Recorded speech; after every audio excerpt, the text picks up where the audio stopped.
welcome to episode 74 of the TRUUMAN Podcast, the podcast designed to create a generation of self-defined men. Today, I'm joined by Anton Noble. Anton, it's an absolute pleasure. How you doing, my friend? Thank you for having me. It's a great pleasure to be on this. Awesome. I can't wait to get into this one. But as always, Anton, in your own words, what makes you a man? What makes me a man is being a faithful man and putting God first. That's what makes me a man. Awesome. Nice and simple, but also complex at the same time. Um, Anton, why don't you tell the listeners a little bit about what it is that you do in and around the men's space and what it is that you do? Yep. So I am a founder of a service called Guiding Young Minds that works with young people and young adults that are involved in high risk violence. So we do a lot of work in prisons, the community, schools, universities, and I do a lot of work in courts. A lot of young men, young adults have got high risk issues in mental health due to the surrounding things that happens in their community and what they see. And we're a service that is there to support them and give them endurance and encouragement and mentorship to get through it. Amazing. I, to get into that sort of space, there must be a little bit of a story behind it. So why don't you tell us a little bit about what your past looked like that made you get into this in the future? Yeah, so I was a young man who was involved in gang culture when I was young, from the age of 12 all the way up to 20 years old. And back in the days, we used to call it a crew. It never used to be a gang, but they see the things the same. So my crew was and gang was a group of friends, and that's how we saw it. But due to the things that we got up to and the loyalty that you have to your friends, you get yourself in risky situations, which made me get in trouble with the police and the court system, and nearly I got remanded and then came out. So yeah, it's sometimes situations can put you in difficult places and you can reap the consequences. And sometimes with my friendship circle, they put me in situations that I didn't want to be in, but because of my loyalty, it got me there. And I thought I don't want this for my life. And a situation happened to me with my older brother when he nearly died. So that came personal, and that was my wake up call, and I had to save him. So yeah, I turned my life around, gave my life for faith, and now I've got an organization that encourage young people and adults to come out, and hopefully they see a wake up call when they have got a chance to get out. Because these days, young people and adults are not surviving to see the wake up call. Let's talk a little bit about that then in regards to what you said. You called it a crew, right? And then sort of now we may refer to that as a gang. Is there many differences between you now and what we may class as a gang now, or does it really just boil down to that loyalty that sort of steps over the mark? Um, I believe it's we didn't know what loyalty was. We just got told that loyalty was to stick with your friends, whether they're wrong or right, and protect them. And as I grew up, that's not loyalty. Loyalty to me is where you could tell your friend that when they're wrong and when they're right and when you don't want to be involved, or say to them that that's not me. And your friends should be able to say, yeah, yeah, that's good. The loyalty that's been spread around with these young generation is totally different. And our crew that we used to call it was due to we used to do music, and we used to be part of a musical gang culture kind of thing where we didn't want to promote violence, but grime was a place where you could show your talent through lyrical content, and speaking violence sells. And that's what we spoke, and we spoke about our lives and the culture around us. So yeah. Why do you think loyalty for younger men, specifically in the positions that they find themselves, so around your work, why do you think that's so important to them? What are they missing from their life that they are so loyal to their friends, essentially? Um, Belonging, um, protection, and also just to have identity. Loyalty is like love to a man, and when you don't have loyalty in your family or your upbringing, you search for it in other things. And respect and loyalty is highly recommended on the streets. So people hold dearly to that, and they would rather be loyal than death. Really, they'll rather die before their loyalty is broken, and that's the sad thing about it, that they put loyalty so high, but don't even put the price of death on loyalty. So I imagine the boys that you work with tend to be a little bit younger, or may have been sort of indoctrinated into gangs a little bit younger. Is there another element, or is it just purely that loyalty and respect? And also, how do gangs essentially recruit these types of boys? So in my generation, it was mostly you want to be popular, you wanted people to know you. If you came from a broken home, you it's nice to have someone that can relate to you. So that's like a trauma bond kind of thing. And sometimes if you got hardship at home, domestic violence and stuff, the escape is the streets, and that was our platform. But this generation and this era, anyone can be attracted to the game. It's like a new job center at the minute. It tailors to everyone. There ain't no uh, tick list or person that, oh yeah, you suit this job. No, anyone can suit this job now, and the streets are catering to this due to uh, the lack of opportunities that young people have nowadays. It's I don't think a young person wants to do a job where they're getting minimum wage, where someone out on the streets will say to them, I could give you £50 for an hour just to take that bag on the train to Birmingham. And or you could get a job in the paper and do 3 hours for £10. We all work out the maths, and at the minute, uh, money is the substance that attracts all uh, young people that are involved in different kind of backgrounds and different kind of growing ups. There's some kids that I work with that their families are very successful, very shown love, but the kid just chooses and wants to be that kid that wants to suffer and have that hustle because they think it's a trendy thing to have in their era, which is sad. It is sad. It's interesting that you say it touches a wider range of boys and families, and but mainly because it's just economical to these lads now that's the quickest way to cash. Why do you think they feel so much pressure to hustle and acquire money at such a young age? Due to the things that are out there that promoted to them, the attraction, you need this, you need that. Have you got this new trainers? Have you got this new phone? If you don't have this, you're not cool. Peer pressure, just to fit in, belonging. They think material things make them who they are, and it doesn't. Material thing only enhances what they believe they are. And if they feel empty, the material will never fill that place. And they just keep seeking and searching. So a lot of these young people die just to get a coat, a nice coat that's got a brand on it. And the brand don't even know these kids. And it is, logically, if a child actually sat down and said to herself, do you really want this coat, or are you having it due to what your friends and peers are saying? Mostly it will be the friends and peer pressure. Some kids don't even like the jackets or trainers that they're wearing. They're just wearing it because of culture and the trends.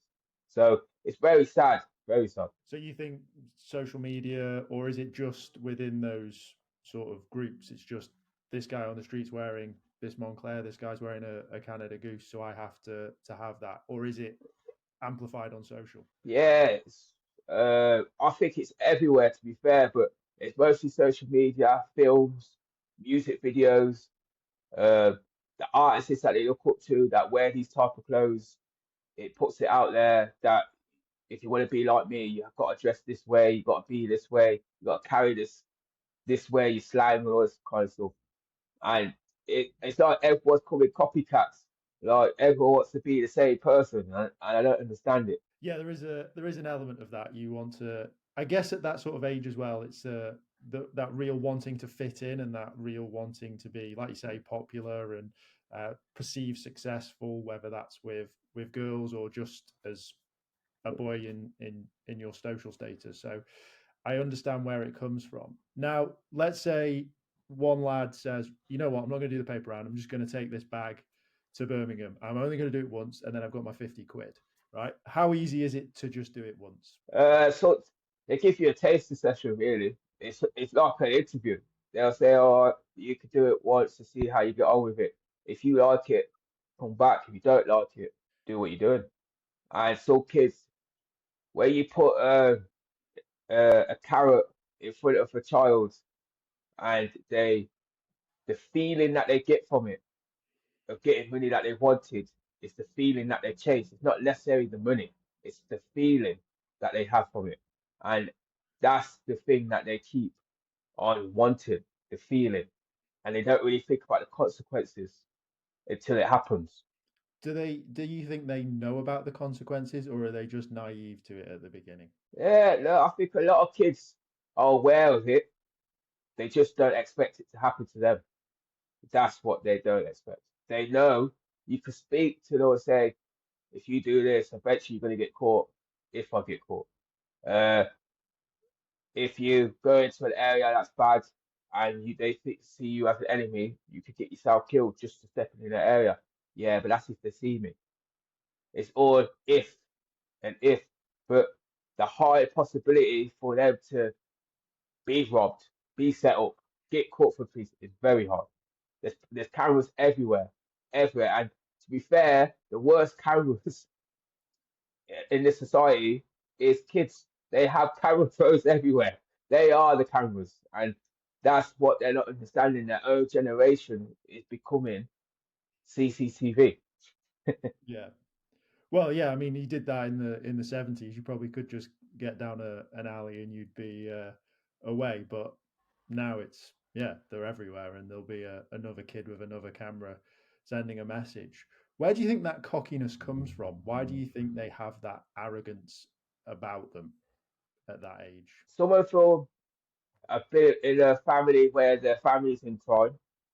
Some of them are just very ahead of time, and they're very grown up, and they think maturely for their age, where they think, I've saw so many films, I've saw people in real life do it, and I know how to move and move different. And to be fair, this young generation is high percentage is teaching the older generation stuff because of technology and the era that they're living in, the advance in technology kids know. And it's the older generation always hear say, "Can you teach me? Can you teach me?" So kids will get that arrogant because they're teaching the older generation how to use their tools. So it's like it's the how society's going is coming like a young generation target anyway. And I think the innocents are going, so they have to step up, which is where the arrogance is coming from. That's really interesting. I've never heard that or thought about that before. It's quite an interesting way of looking at technology and why kids are sort of the way they are. In some ways, they have an air of maybe arrogance or maturity, as you say. And yeah, it's a case of we are teaching you how to use some tech or doing this and that.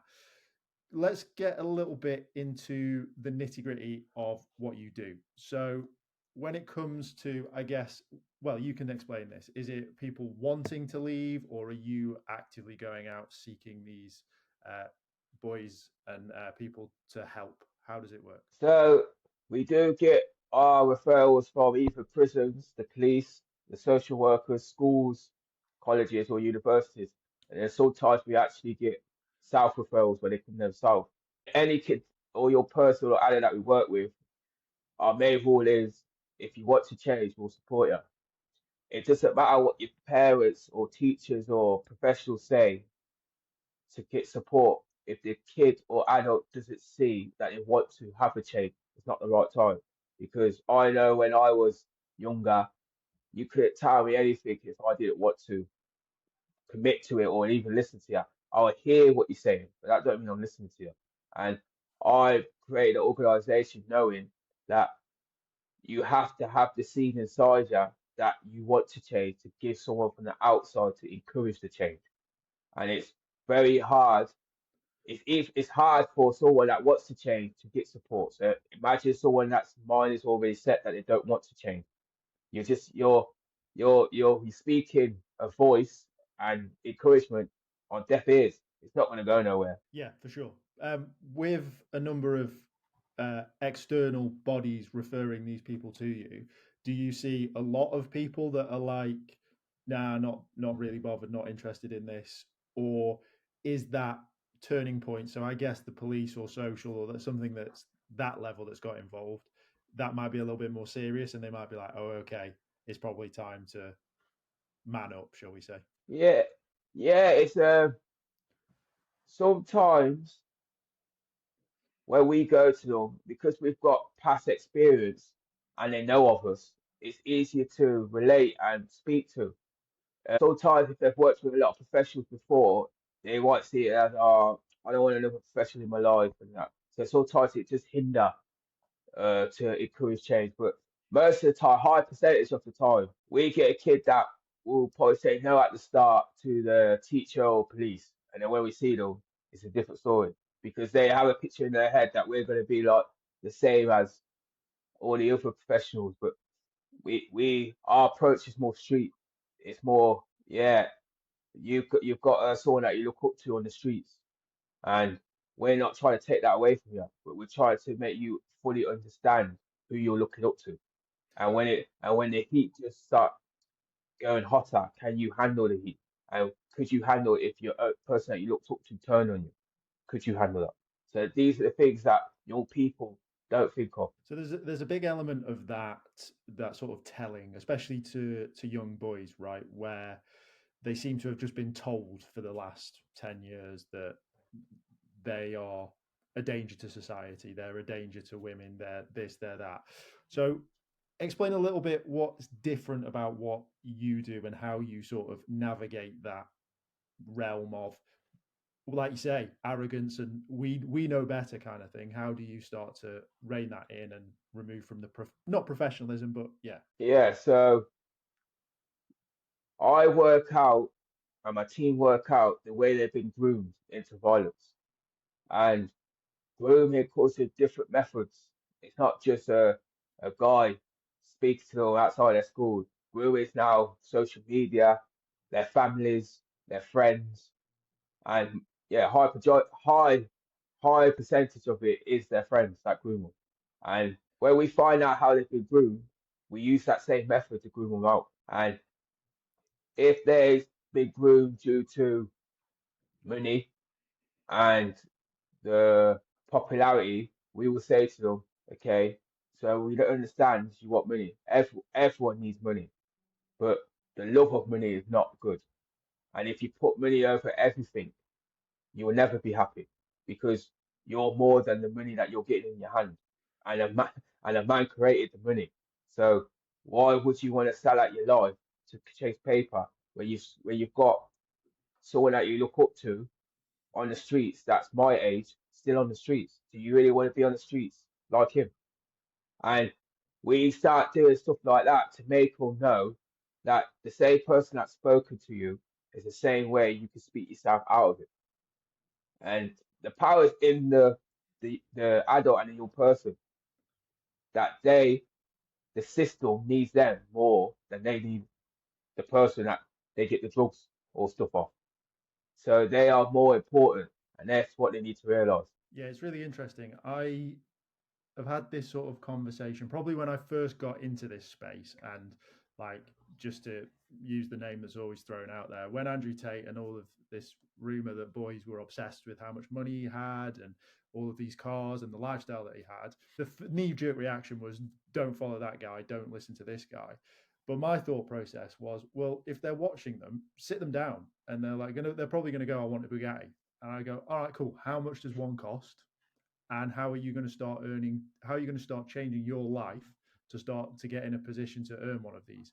Obviously, your situation is there's already been an element of grooming into a financial position. But if we're just looking at boys in school, for example, and they're just like, yeah, I'm going to be TikTok famous. It's like, cool, well, start doing some work then, because you can't just become TikTok famous overnight. You've got to actually apply some action to that and actually start to do something to become that guy if that's what you want to become. But I feel a lot of people just follow it blindly and maybe take the easy route out. So you say you reverse engineer the grooming, but when it comes to financial, what are some other key tips that you do to start to realign their thought process really towards, like you say, showing? So if they're in a situation where the family is struggling, no family wants, or your person wants to see their mother or father struggle, and it's the struggle that creates a purpose that they have to do something to make this situation all right. But what I speak to your people about is, first, have you even consulted your parents what you think you should do? Number two, most of the time, the dad will say, wow, highly dad fathers, good fathers will say, no, I don't need you to do that. Yes, we are struggling, but we'll get through this. Mothers wouldn't want their kids, good mothers wouldn't want their kids to even touch these kind of things. So I bring the whole family involved and speak to the whole family about the situation and see if they actually got support and resources that are around them that they probably weren't even aware of. That's what we do, it's very hard for a family that's involved in criminal activity because they can't really say to their kid, "Don't do this," because I'm doing it.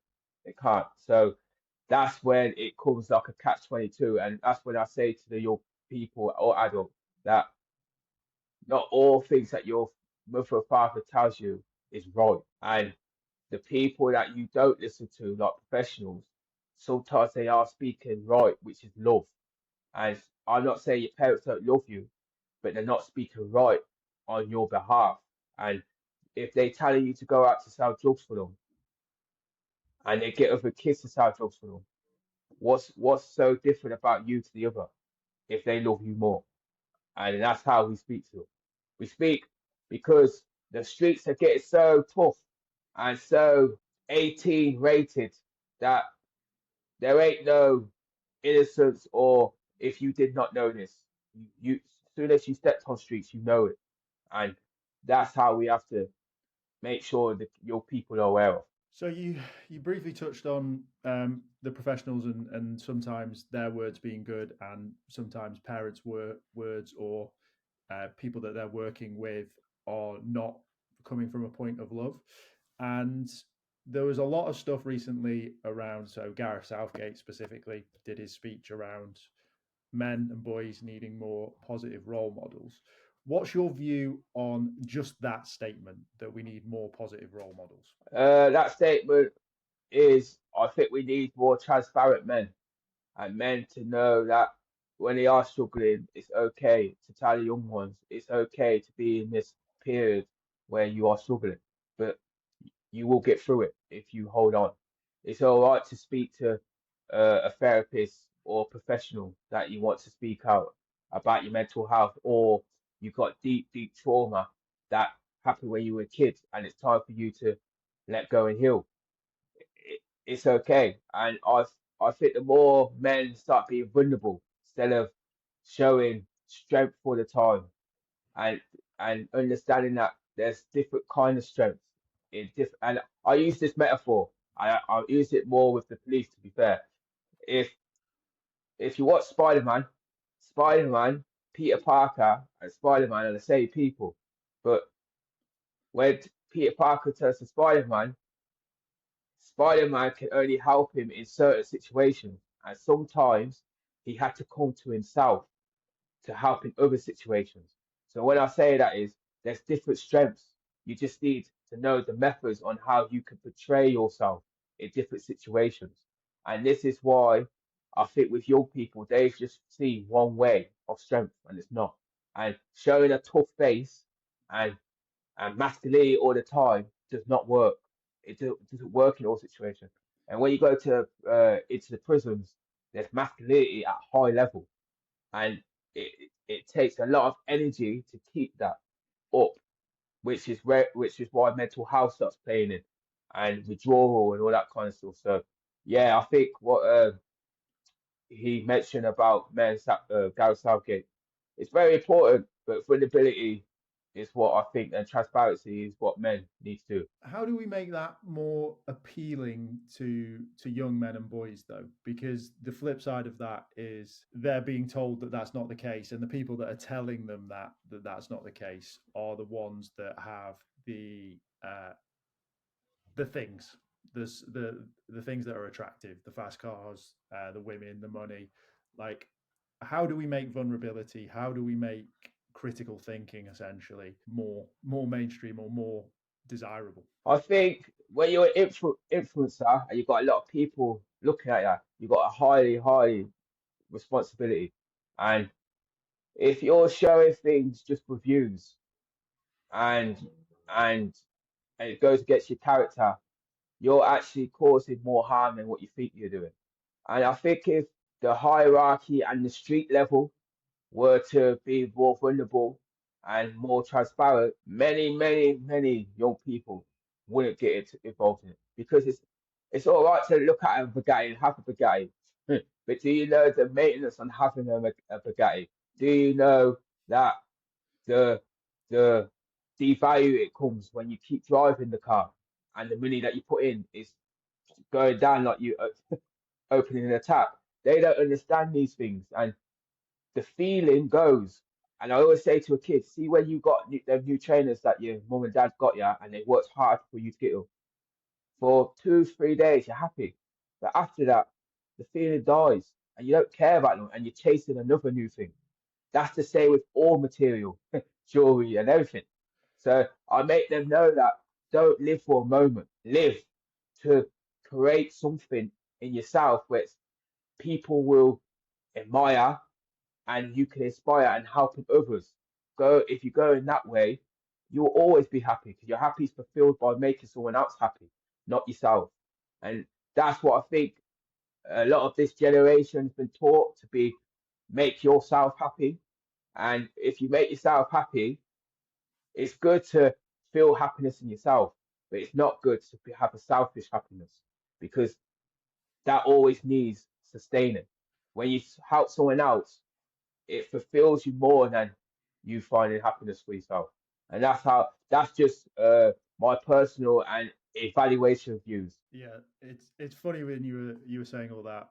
It just reminded me my old landlord when I was at university. He used to drive this Peugeot 306, and it was battered. It was horrendous. It had like paint in the back.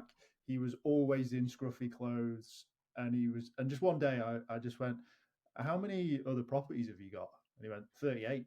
So the guy was just driving around in this absolutely terrible car, and probably worth like tens of mils, which I just found very amusing at the time. But now I look back and I'm like, it's quite funny. But I think there's a balance, right? You've got to enjoy life in the moment and maybe not just hoard it all the way. But yeah, for sure.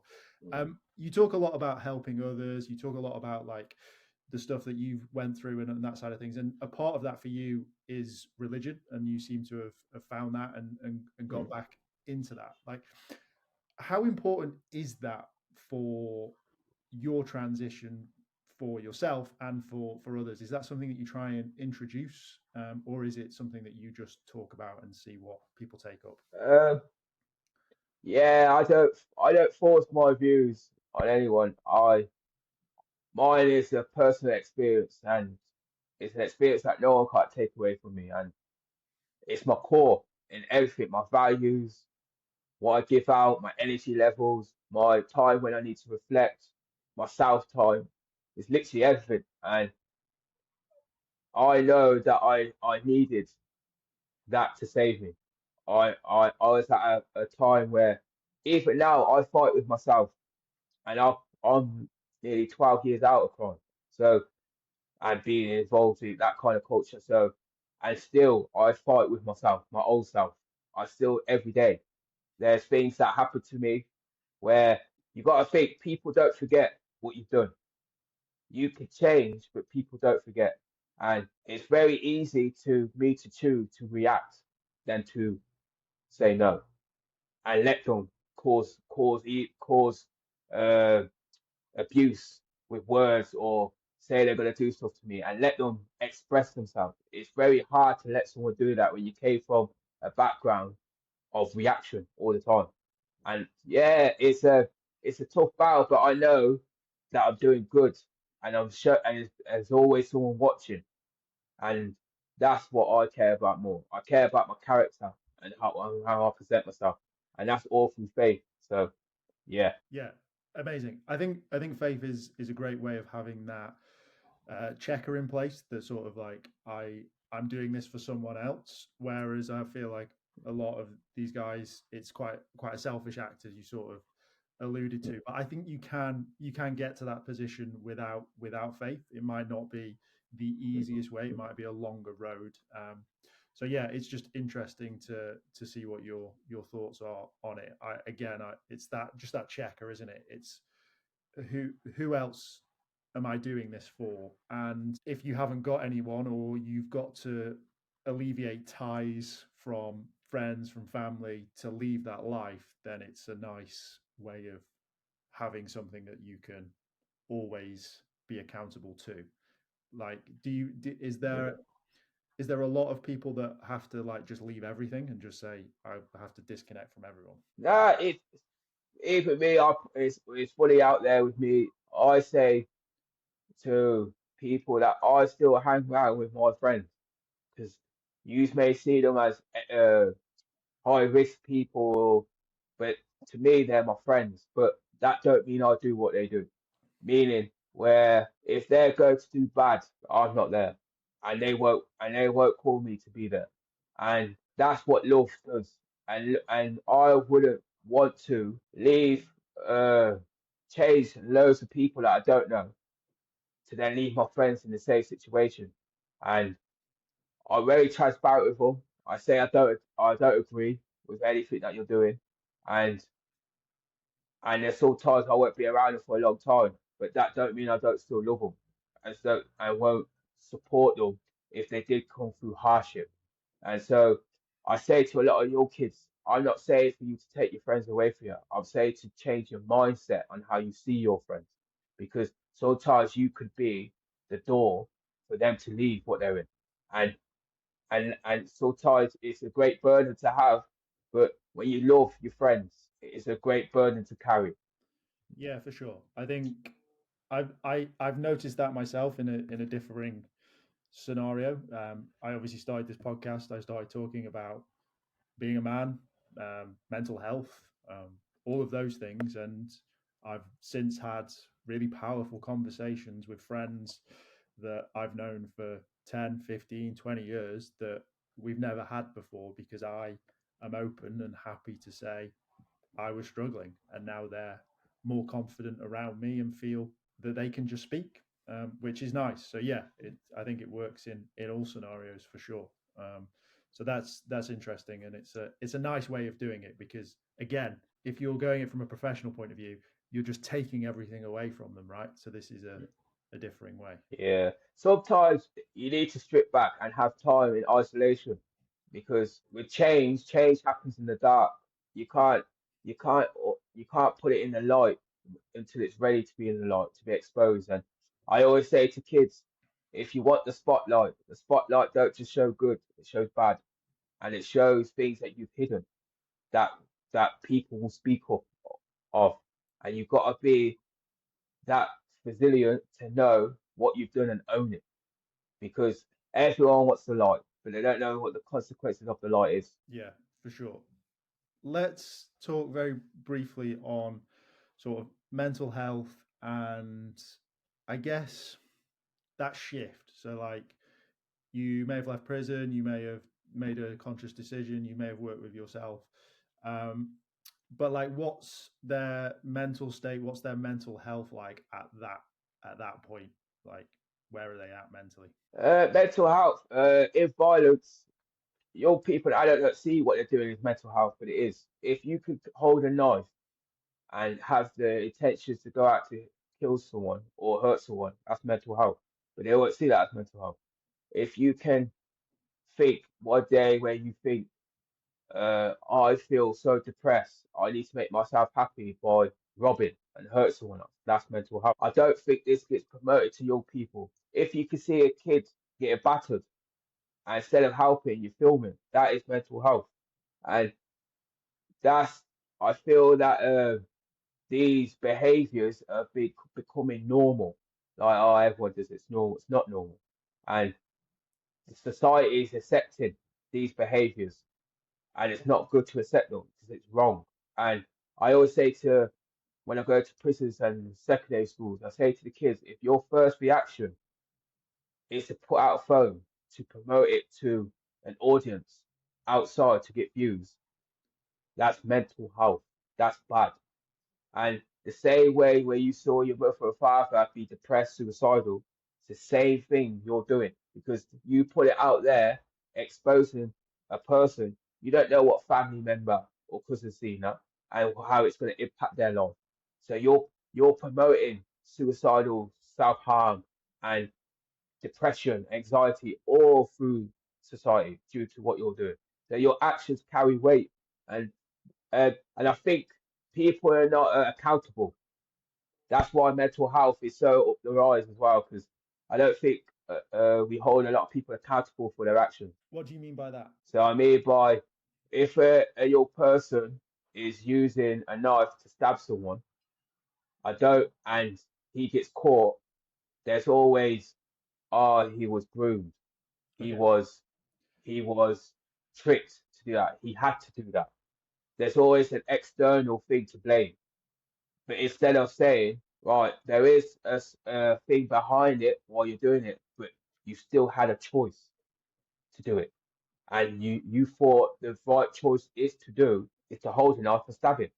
There, either whether or not you thought of it, it came into you. So I think that don't get spoke about until they go to court. And when I'm in court with them and it gets addressed, the courts hold them accountable, and then they start shaking, Yeah. getting tearful because they weren't ready for it. And that's why mental health in prison is risen, because now they're in prison around other people holding their accountability. I don't know what to do with it. There's no support in there.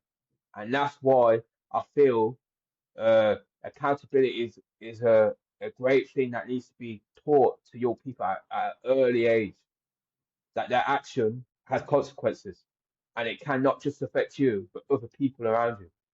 Yeah, for sure. Completely agree. It's really interesting that you say that. Some of the first stuff that you said was sort of around the arrogance and the that's not going to happen to me kind of thing when they first get into this, and then even all the way up, they're sort of softly cushioned on the way down. Like, don't worry, you were groomed, like blah blah blah, and then the court's the court, right? You did it. You're going to prison, and there'll be some worse people in there than you.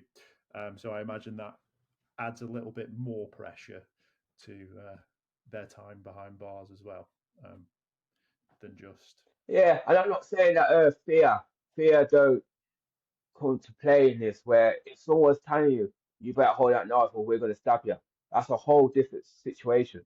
And but however, even in that situation, before it even got to that point, what was you doing for it to get to that point before that?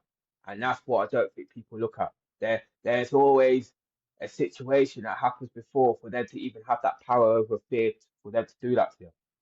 So yeah, it you have to do case by case, as I say to a lot of professors. but I imagine it's more the former than that. It's more a case of you've just gone through the ranks in inverted commas and you're now where you're at, and you've just allowed it to happen naturally. You've climbed the Yeah, ladder, maybe not the corporate one, but you've just are where you are, and you've got caught. And yeah, that, yeah. And the power not saying no. No, if my life is greater than my yes. And I say to a lot of your people that no can open doors and yes can distract you. So you've got to be careful, be wise on which one you use at the right time. And and I think when you doing your non-verbal is an answer as well. And that's what kids need to be aware of on the streets. Where you don't answer or not, if someone asks you to do something and you just don't say anything, they think that you want to do it. You're thinking about it. So it's best to be straight up, yes or no. I did a post on that the other day around saying yes and saying no, and I sort of went a bit extreme with it and said if it's not an F yes, then it's a no. And I think if you're really new to this and you're new to the idea of, I guess, self-respect, right? That's essentially what it is your boundaries and the things that you're putting in place. I think you should be as extreme as that if it's not a F yes, then it's got to be a no this time. And then as you develop and grow, I imagine with yourself, some of your yeses now are maybe just maybes, but they're not the worst yeses. Yeah. Well, to be fair, sometimes I stay silent. If I ain't got the answer for you, I don't even say much. I'll get back to you. But you'll get a yes or a no from me. In what If way? I'm not 100% in it, I don't do it. Yeah, Yeah. amazing. I think that should be taught for sure. I think that's not a bad skill to have at all. Obviously, there's extremes and there's life where you have to do things that you don't like, Yeah. but when it comes to serious stuff, a yes and a no are quite important for sure. In regards Mhm. to the men's space, the boys' space in general, what are you hopeful for in the future? What do you want to see more of, and what do you really like at the moment and want to sort of amplify? So I want to see more of how it was uh, back in the days in the community, where communities had a responsibility to support Okay, their community and also help with mental health in men. And men used to talk, men used to do a lot of sports and gatherings together. And they used to do a lot of community events for their own areas. The council estates, they didn't have much money, but when they wanted to host an events in their areas, they would host a very good events, more than the rich areas. So the community is the key for all sickness, growth, and yeah, you always need someone else to learn from, and that's what I always say to your people as well. But what I would want to promote is that the young people and adults start dreaming again and have a great imagination because that's where new jobs, new ideas come from, and society will stop you imagining and dreaming and say what you can do, but make it happen because Jim Golly Almighty came from a vision and uh, a hard time in my life where I made my time and my hardship count to help someone else's hardship. So your what you go through can free someone else, and someone else's hardship can free you, and you're there for a reason. You've all got a purpose. amazing. Anton, it's been an absolute pleasure. If people have liked what they've heard and they want to hear more, where is the best place to find you? And I will leave the final thoughts with yourself. Yeah, you can find us on Instagram, Twitter, Snapchat, TikTok, YouTube, on Gym Intervention at Gym Intervention. And if you want me personally, the only social media that you can find me on is LinkedIn.